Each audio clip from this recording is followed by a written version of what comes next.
الله وبركاته.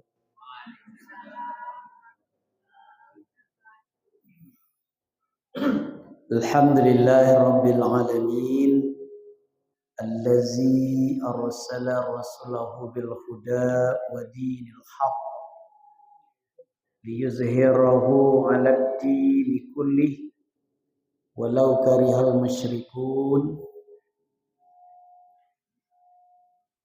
أشهد أن لا إله إلا الله، أشهد أن سيدنا ونبينا ومولانا محمدا عبده ورسوله. اللهم صل وسلم وبارك على هذا النبي الكريم وعلى آله وصحبه أجمعين. اللهم صل على سيدنا محمد وعلى آل سيدنا محمد.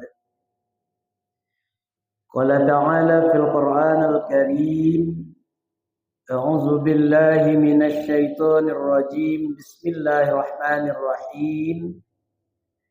يا بني آدم قد أنزلنا عليكم لباسا يواري سوآتكم وريشا ولباس التقوى ذلك الخير ذلك من آيات الله لعلهم يذكرون.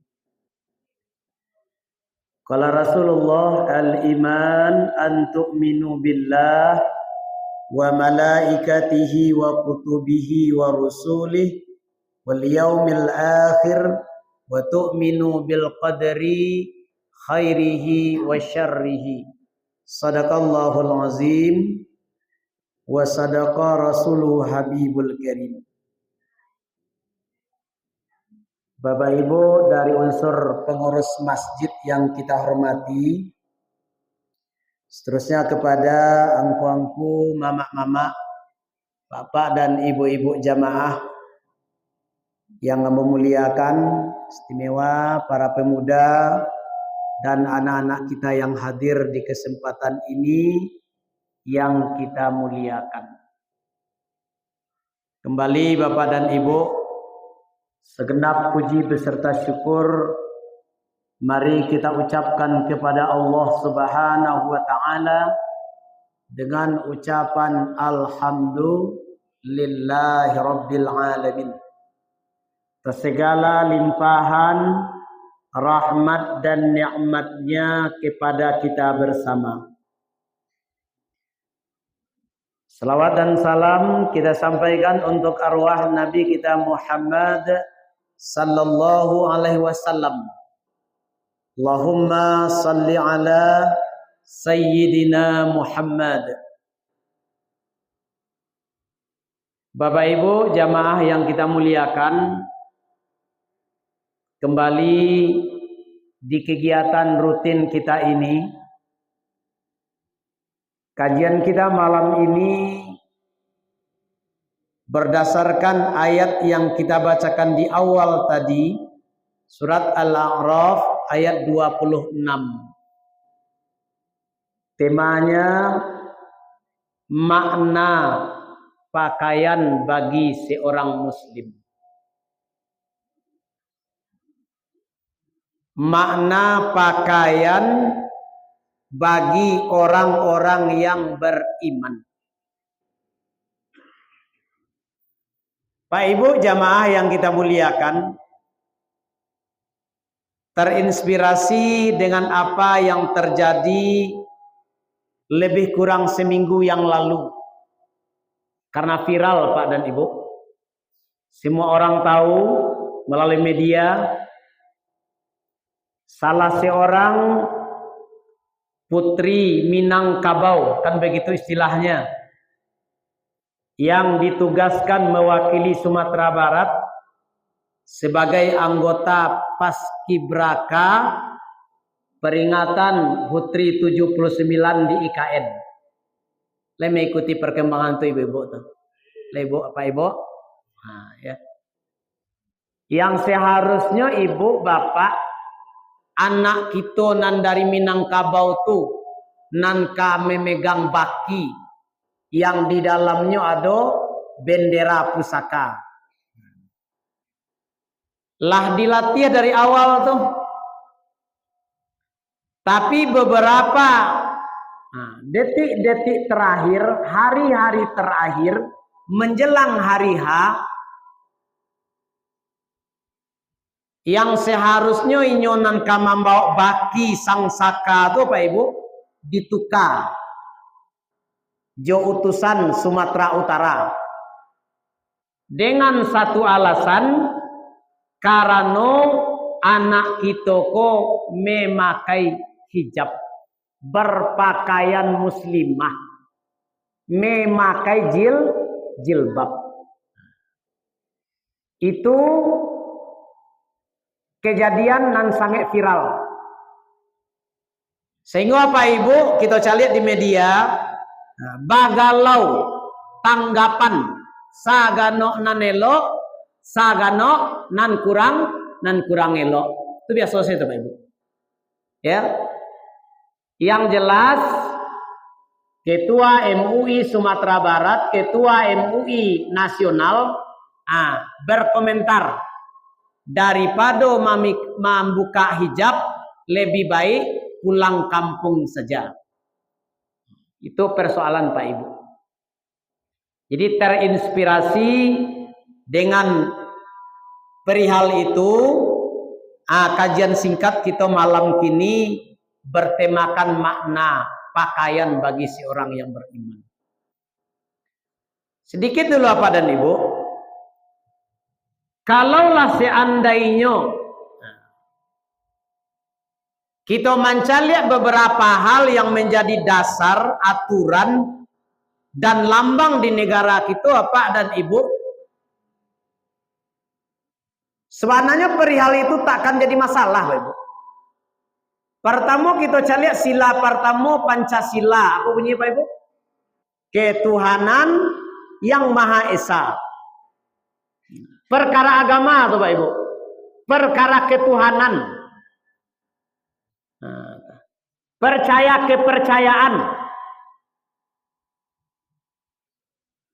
Yang kedua, entah kok kini kalau di amandemen Pak. Kami tidak mengikuti perkembangan lah Ustaz. Kan lah di amandemen Undang-Undang 1945 ya Pak ya. Dirubah sesuai dengan kebutuhan mungkin. Tapi kalau kita mencari tidak luput sesuai dengan dasar kepentingannya kadang Pak Ibu. Ya. Apa yang kita maksud? Pasal 28 ayat 1 dan pasal 29 ayat 1 dan ayat 2 Pak Ibu. Ketika kita sekolah dulu di SD, di SMP, terus ke SMA, tuh berulang-ulang tuh disampaikan. Di pasal satunya negara berdasarkan ketuhanan yang Maha Esa. Artinya, Pak Ibu, artinya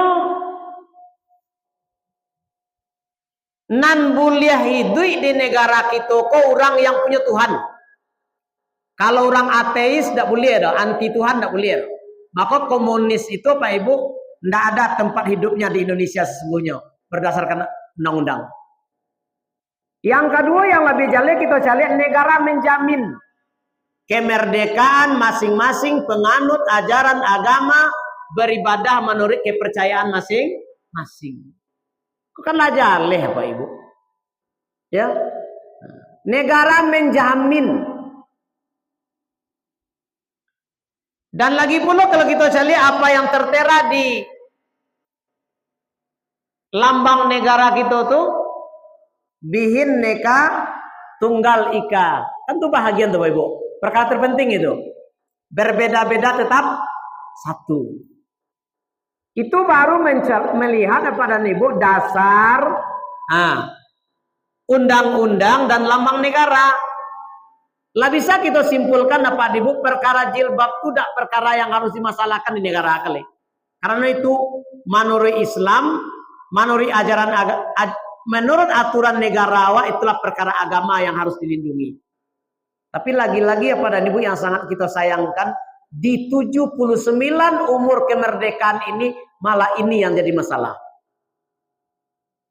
Dan tentunya Pak dan Ibu, sebagai umat Islam yang punya sebuah kitab, yang punya dasar iman kepada Allah, iman kepada malaikat, iman kepada kitab, tentu kita dalam persoalan itu tidak mungkin mengabaikan persoalan-persoalan keimanan Pak dan Ibu.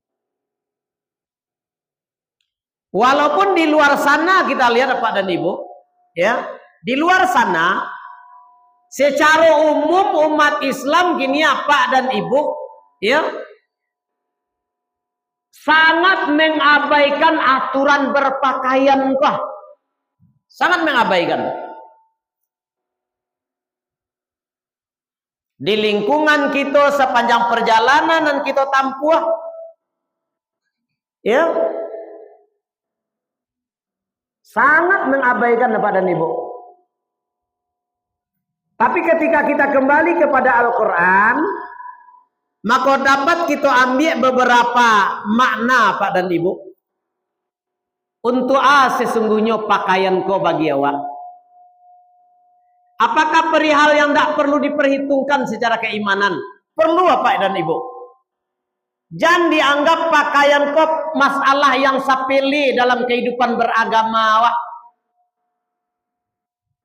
Malah kalau tidak hati-hati Bapak dan Ibu, rata-rata nanti banyak yang akan membawa kita ke neraka itu adalah masalah persoalan pakaian.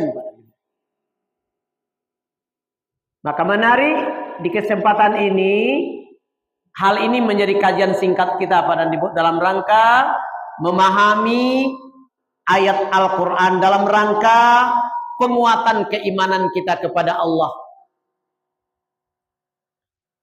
Yang pertama Pak dan Ibu, makna pakaian itu bagi kita Pak dan Ibu, bagi kita orang Islam bagi kita yang ngaku beriman Pak dan Ibu pakaianku bahagian dari akidah,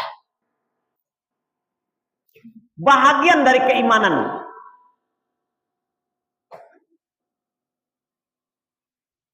Kenapa demikian? Karena perintah berpakaian Bapak dan Ibu ada di dalam Al-Quran.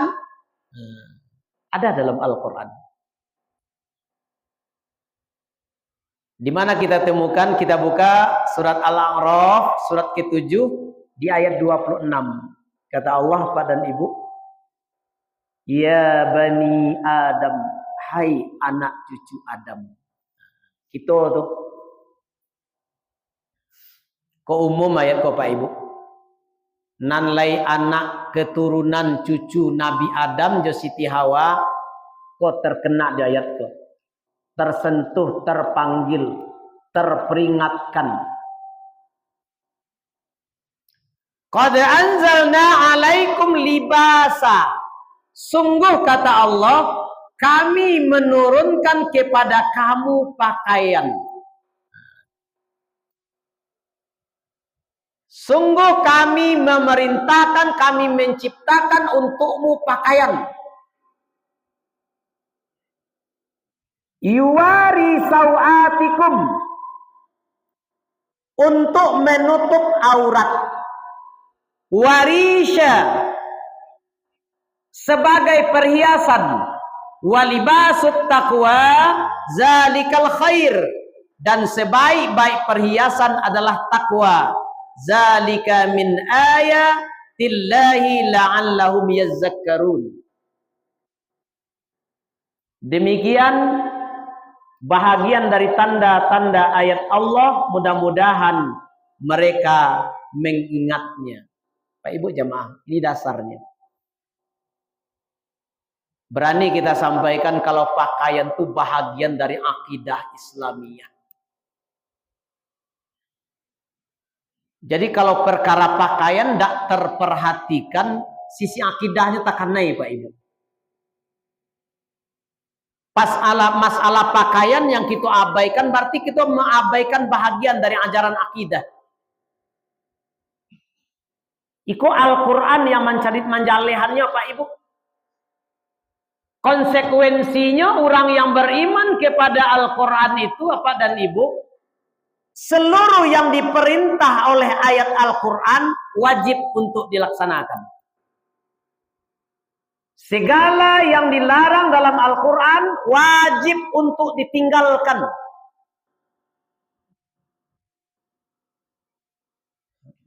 Pak Ibu jamaah yang kita muliakan. Jadi ketika perintah itu ada dalam Al-Quran, maka perkara ini perkara akidah yang tidak boleh kita abaikan. Yang kedua Pak dan Ibu, makna pakaian bagi kita orang-orang yang beriman, pakaian itu bahagian dari ibadah.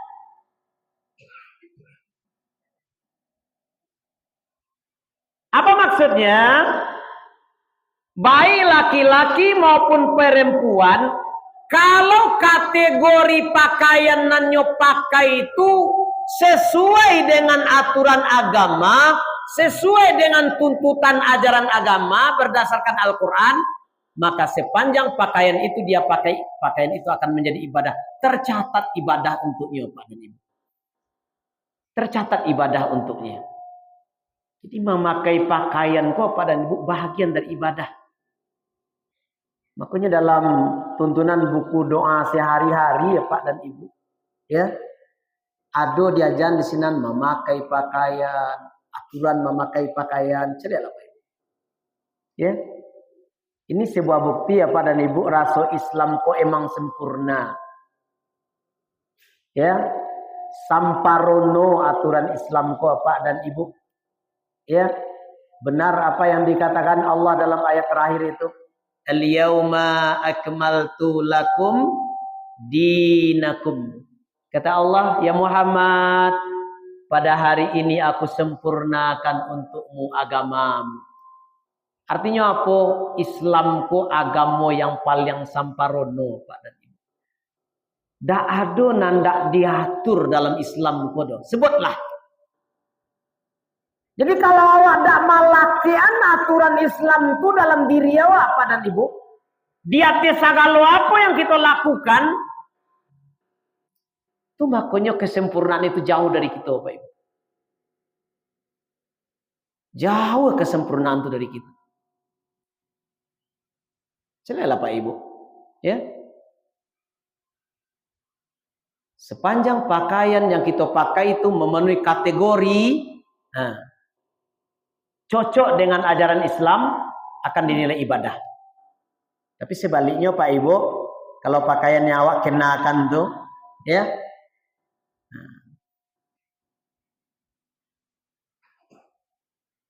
tidak memenuhi kategori sesuai aturan, maka pakaian itu akan mendatangkan dosa kepada kita, Pak Ibu.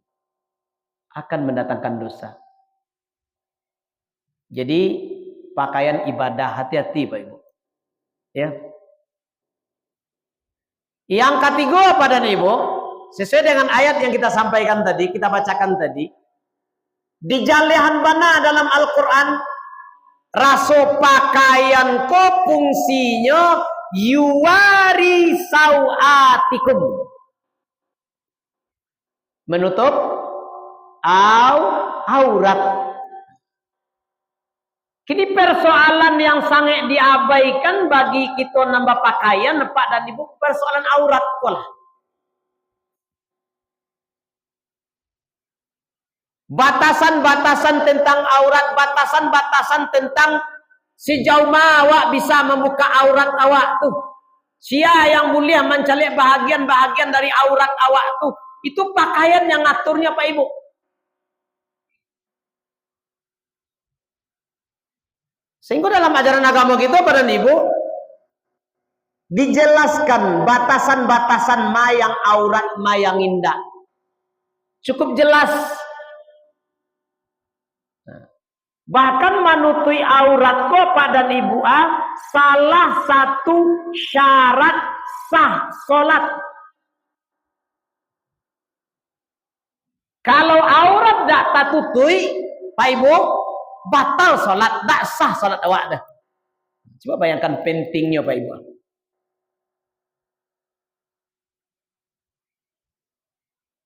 Jadi bagi ibu-ibu terutama, kalau sebelum sholat dilaksanakan Bapak dan Ibu, gunanya awak bersalaman, gunanya awak saling senyum, saling sapa. Salah satunya ada kepedulian kita ke aurat kawan kita, Ibu. Itu mohon Ibu. Cari lawan bicara awak tuh yang perempuan tuh. Bagian mungkonya kah? Leita tuh tidak auratnya sadonya. Sebab aurat perempuan itu seluruh tubuh kecuali muka dan telapak tangan. Itulah jelas Bapak Ibu. Itu diriwayatkan mana, dikisahkan mana. Datang seseorang kepada Rasul, dijelaskan oleh Rasul perkara itu. Jadi rambut ya Pak dan Ibu, bagi ibu-ibu khususnya salai keluar di sudiko ke buah itu batal salat tuh. Batal salat. Biasa salai bana, ya rambutnya namanya itu biasa salai bana tuh terbuka aurat kamu tuh. Maka Ibu sebelum sholat tuh lihat kiri, lihat kanan, bantu tuh. Rambut amak keluar, rambut etik keluar. Biasa ujung Ibu. Ini tidak bisa dipisahkan. Kalau yang rambut tetap rambut namanya Pak Ibu. Pilih salainya mah. Salai itu kan rambut juga tuh. Kecuali kalau lah tangga. Tetangga menempelnya di apa? Di mukena hawa. Tidak Bu. Tapi nan manuri, nan masih utuh tuh. Lalu batasan aurat untuk laki-laki, lacuti jaleh Pak Ibu. Dari atas dada sudut-sudut hati lah kira-kira sampai ke bawah lutut. Itu wajib tertutup Pak Ibu. Kapan saja dan di mana saja. Itu tidak ada tawar-menawarnya dah. Kok sakitnya Pak Ibu? Ya. Nanobi berolahraga terutama. Tidak ada larangan berolahraga itu tidak ada Pak Ibu. Tapi nan paralu apapun olahraga nan kita laksanakan bantu batasan pakaian tuh nan perlu dijagonya biar kegiatan itu tidak melahirkan dosa untuk awak. Islam juga membolehkan olahraga loh Bu. Malah disunnahkan di Nabi baranang, menembak, berkuda. Tapi nan paralu kalau kita kaitkan jo kajian iko, kenam paralu mana kita catat silahkan olahraga. Tapi jangan sampai membukakan aurat awak. Jadi bagaimana dengan olahraga kebanyakan sekarang? Iya membukakan aurat tuh Pak Ibu. Itu tak bisa ditawar-tawar tuh. Karena dalam Islam satawa tidak ada olahraga. Olahraga yang banyak hari ini itu Yahudi penciptanya Pak Ibu. Nasrani penciptanya. Jadi kita bukan radikal Pak Ibu. Kamu mencalek Ustadz Haris beberapa minggu terakhir Ustadz Haris dalam kajian bersama saya Ibu ya. Alhamdulillah. Kok dapet ya macam itu Pak Ibu. Kami sangat menyokong gitu. Ya, kajian masalah penyelenggaraan jenazah dari awal sampai akhir. Sehingga kita yang satu mungkinlah berbekal ilmu Pak Ibu. Ya. Kamu cari Ustadz Haris itu Pak Ibu, olahraga, lain main bola aja Ustadz. Pak. Tapi pakai training. Malah dia ajak anak laki-lakinya ke lapangan pakai training. Anak ambo sampai kini ada berdua Bu. Sampai kini hari kini yang di Dubai itu tetap futsal di sana dengan teman-temannya. Itu yang baru berangkat ke Makassar kuliah di Istiba Makassar Pak Ibu. Hobi olahraganya futsal. Tapi sebagai orang tua saya katakan Pak Ibu, Abah mau kamu boleh olahraga futsal, tapi dengan syarat celana kamu menutup aurat. Itu aturan dari orang tuanya Bu. Alhamdulillah, tidak ditolak di kawannya dah. Ada turnamen Batangga. Ya, ada turnamen. Kawan-kawannya dia pelutu isado celana Pak Ibu. Walaupun pakai stocking namanya kau sampi segala macam. Ya. Tapi yang anak ambo seorang tetap pakai celana cingkrang yang dalamnya di bawah lutut. Kalau kita bahas lebih jauh persoalan niko Pak Ibu. Nanjale dalam persoalan aurat Bapak dan Ibu, dua dosa yang muncul. Satu, jelas orang yang membukakan aurat. Itu tidak ada tawar-nawar Pak Ibu. Asa aurat terbuka biar laki-laki biar bersih dosoe samo. Selama itu kan antar beban aurat kan bersih isinya. Mata lanjang, singkok kapalo. Anak apa-apa kok masalah jengki pasal singlet ada cerita. Itu sangat diabaikan Pak Ibu. Pada aturan jalan dalam agama kita tuh. Banyak sangat laki-laki nomor masalah singkit dia lutut sini alam di alam Bu. Itu kok kita sampaikan kajian nih, tugas kita kan cuma nyampaikan. Perkara diterima, perkara diamalkan itu perkara orang yang nerima Pak Ibu. Yang jelas ayat Al-Quran itu disampaikan. Jadi jelas itu Bu, orang yang membukakan aurat itu laki-laki dan perempuan di mana saja tercatat dosa untuknya. Yang kedua Pak dan Ibu, babayonyo Pak Ibu.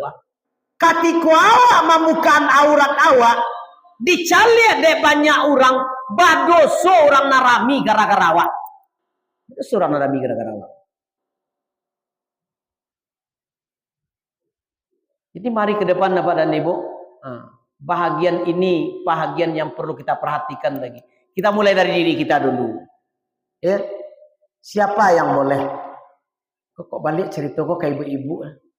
Bu, aurat kami, aurat ibu yang halal melihat itu hanya kami dan ibu. Tapi sepanjang kita cari hari kini, aurat telah menjadi aurat bersama. Ya, andai istri ambo gitu membukakan aurat sepanjang jalan ke pasar ke lapangan, auratnya sudah milik orang banyak. Banyak laki-laki yang bisa melihat auratnya. Ya. Jadi kembali ke poin, ayat menjelaskan fungsi pakaian yuwari sauatikum. Sauatikum, menutupi aurat. Balik-balik lagi nanti Bu. Al-A'raf ayat 26 itu di rumah. Coba-coba memahami. Kalau ia beriman kepada Al-Quran, tidak ada tawar-menawar Bu. Harus dirobah. Bu, pengalaman terpenting dalam hidup Ambo Ibu. Tentu kita punya pengalaman tersendiri gitu. Punya saudara perempuan berempek Bu. Ya. Dari kecil kita sudah memahami ini juga diajarkan oleh orang tua kita, para guru kita. Adik kepek jolong ke kadang Bu. Pai ke Padang. Ya. Pai ke Padang kok busana muslim dilepas dari rumah. Ya. Belum beberapa bulan di Padang Ibu pulang kampung. Dak malu-malunya jam boleh Pak. Pakai sarawak lepis putih bakare. Nyotor-toreno di bawah. Adik gadih nan di bawah ambo. Ya. Ambo bapiki. Alah tindakan nampal bijak terhadap persoalan itu. Adik ketik baru kadang. Kalau disaraga, kalau dikata-katain bukan hal yang tepat.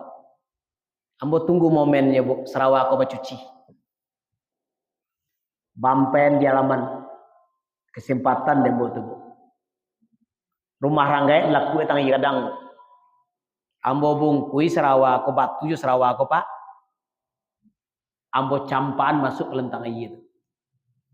Sore giliran mamangki kain gelisah, mau calik dia jauh. Wah, itu malah serawan rancak tadi. Ya, itu cara kita Pak Ibu. Alhamdulillah sampai hari ini cari toko tidak pernah tongki, kai ibu dan tongki, kainya tidak pernah tongki Bu. Tapi alhamdulillah sampai senak berusi Bu pandai berjilbab lebar keempatnya. Sampai ke kemenakan tadi. Itu kan tergantung sebuah bijak kita menjalin ajaran agama Pak. Tapi kalau kita lihat di luar sana hari ini ya Pak Ibu, nauzubillah. Tapi kadang-kadang kok kamancimee orang Yahudi, orang Nasrani, orang yang lain-lainnya kaki kita orang non-Islam di media tentang persoalan kemarin itu wajar sih itu. Karena ya memang perkara membuka aurat jilbab untuk kepentingan paskibraka yang hanya beberapa menit heboh negara. Tapi ketika nyoba nonton produksi-produksi nama agama Islam sepanjang jalan, di tengah pasar, di tengah lapangan, tentunya abaikan awak lain. Hah, itu sikit. Ya kan? Dari sisi itunya, tapi dari sisi positifnya Pak Ibu, akan kita pegang di sini hanya untuk kepentingan beberapa menit saja. Jangan gugurkan akidah. Kan itu. Ke sisi positif yang awak ambil. Itu yang dipertahankan di Ketua MUI Sumatera Barat sana. Ya, termasuk Gubernur Sumbar. Ya. Kalau harus Bali ya, dia diongkos. Nah, tapi akhirnya kan lain berubah Ibu. Tapi celoteh-celoteh di Bali itu yang sangat menyakian kita buat. Kamu cari di media sosial do Pak. Tantangan Pancasila itu agama Pak. Nauzubillah. Tu balau wana nama ngecekna BPIP Badan Pembina Ideologi Pancasila. Tantangan agama Pancasila itu agama Pak. Nauzubillah. Padahal sila pertama itu ngurus agama kan? Hanya kecena. Tantangan Pancasila itu agama Pak. Jadi ialah perlu hati-hati kita menyikapi gini Bapak. Keadaan negara kita memanglah genting gini gitu. Emang genting gini Pak Ibu. Genting iman, genting akhlak, ya. Jadi kembali kita ke poin. Jadi ketika kita mengetahui persoalan ini Pak Ibu, tentu kita akan mencari orang yang di lingkungan kita dulu. Kalau mau kami, istri kami, anak-anak perempuan kami, ya kemenakan. Kalau bisa tetangga ya kita ajak. Dalam persoalan ini. Jadi pakaian itu untuk menutup aurat. Terus pakaian itu kata Allah warisya. Emang sebagai perhiasan Pak Ibu. Iyo cantik kalau orang kau berpakaian. Iya nak Bu? Iya kan Bu? Saking cantiknya merasa cantik berpakaian kau Pak Ibu. Kadang-kadang litak lo kami na laki-laki kau. Kalau aja model di media online. Sasak ngok kami deh. Untuk apa baralik saya minggu besok atau pesannya kini itu. Baralik sekali pesannya saya kalau model ke tukar-tukar Pak. Ya kok kami citu ke citu ya kaminya. Batik ke batiknya. Ya, adalah online dong. Karena sekali setahun saya adalah tukar. Tapi kalau nanti ibu-ibu luar biasa Bu. Emang iya, emang cantik. Malah ibu disuruh untuk cantik ibu, tapi untuk siapa kecantikan tuh? Balilah pakaian ranca-ranca, baju ranca-ranca, itu ibu pakai di rumah tuh. Balilah lip tuh, balilah badak tuh, dan segala macamnya perhiasan tuh silakanlah kalau emang perhiasan. Tapi untuk siapa kan diatur. Dan untuk keluar Bu, untuk di dalam. Biar kerukunan rumah tangga itu lebih kuat, lebih nyaman, lebih harmonis, ciptakanlah. Pakaian yang bagus-bagus ada di rumah. Malah kalau kita cari ayat kepada Ibu ya, surat Al-A'raf ayat 26 itu sebuah pesan Allah dalam Al-Qur'an tuh menyangkut pakaian, ya bani Adam khuzu zinatakum inda kullal masjid. Hai anak Adam, pakailah pakaianmu yang bagus-bagus tak kalah kamu ke masjid. Jadi tanya tuh baik kamasaji saja Pak Ibu harus memilah mana bagus mana tidak bagus. Jangan sepelean saya, jangan abayan saya pakaian kamasaji kok Pak Ibu. Jangan pakaian kamasaji kok pakaian persinggahan. Lah bapak lupa pulang olahraga masuk ke masjid sholat. Boleh sih boleh. Sah sih sah secara fikih, tapi dalam tuntutan ayat cukup. Coba kok KPK masjid itu disiapkan diri dengan baik, harus mandi dulu. Pakaiannya digosok, pakaiannya yang rapi. Kalau ibu betul mukenahnya macam itu loh. Ya. Janganlah 2 tahun tidak jadi tukar mukenahnya ibu. Pakai beralik sih sekali seminggu tukar. Yuk ke beralik. Yuk diundang. Ya. Emang betul loh Pak dan Ibu. Waris ya pakaian itu. Tapi kata Allah walibasut taqwa zalikal khair. Sebaik-baik perhiasan itu adalah takwa. Artinya pakaian yang akan menjadikan perhiasan kita adalah pakaian yang dihiasi dengan ketakwaan. Jadi tidak mode yang utama Bapak Ibu. Ya. Ndak modinya dong. Kalau bicara modi ya Pak dan Ibu, ada dalam Al-Quran pakaian untuk padusi itu Bu. Beko Ibu carilah surat Al-Ahzab tuh Bu. Ya ayat 59 di rumah. Cukup banyak ayat-ayat Al-Quran yang menjalin persoalan pakaian ku Ibu. Kalau bicara tentang mode, carilah tuh. Ya ayuhan nabi, kata Allah, kul li azwajika wa banatika wa nisa'il mu'minin. Hai Nabi, keceanlah kepada istri-istrimu, kepada anak-anak perempuanmu, kepada wanita-wanita Islammu, mukminmu. Nah. Apa yang harus dikecean? Kok kama makai pakaian, kata Allah, hendaklah mereka menjulurkan jilbabnya ke dada, menutupi ikhwah. Tapi kalau perkembangan ilmu hari ini Pak Ibu, perkembangan mode yang lain didasari dengan Islam, kok laksanakan kita mencari Bu. Pak Ibu jamaah, ya. Malah anak-anak kita Pak Ibu.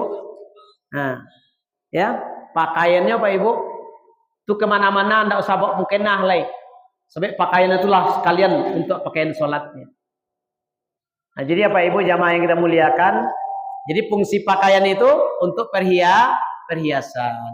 Kemudian tanpa kita urai Pak Ibu, tapi poinnya saja kita sebut, pakaian itu untuk membedakan ma yang laki-laki, ma yang padusi. Dalam Islam beda. Pakaian laki-laki kuah mode, pakaian padusi kuah. Nah, jangan tukar pakai si padusi laki-laki. Tapi kalau padusi jarang memakai batik, kami bantu aja, ya Bu. Kan ada orang kan? Nah, tapi yang banyak serau lepis kami yang dipakai padusi bantu.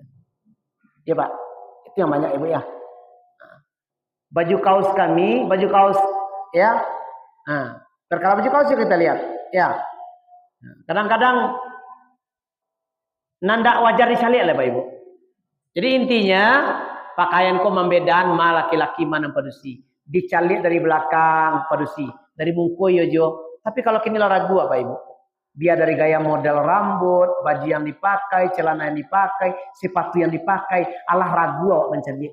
Dicalik dari belakang Pak Ibu lah bentuk laki-laki. Kira dari mungko bentuk padusi. Dak sakitik dan situ. Anta anak awak, anta bini awak, anta cucu awak. Nam perlu kita renungkan gitu. Terakhir, pakaian itu nampak yang pantiang menayo membedakan antara kita manusia dengan makhluk Allah yang lain. Kita kok manusia, makhluk yang sempurna, makhluk yang mulia, makhluk yang baik, percantik hiaslah diri kita dengan pakaian. Ya. Nah, sedangkan monyet, saya tidak disuruh pakaian ada baju di kawan ibu. Carilah di media. Jadi apa Ibu jamaah yang kita sampaikan, mudah-mudahan kajian singkat kita malam ini mengembalikan kita untuk hijrah dalam berpakaian.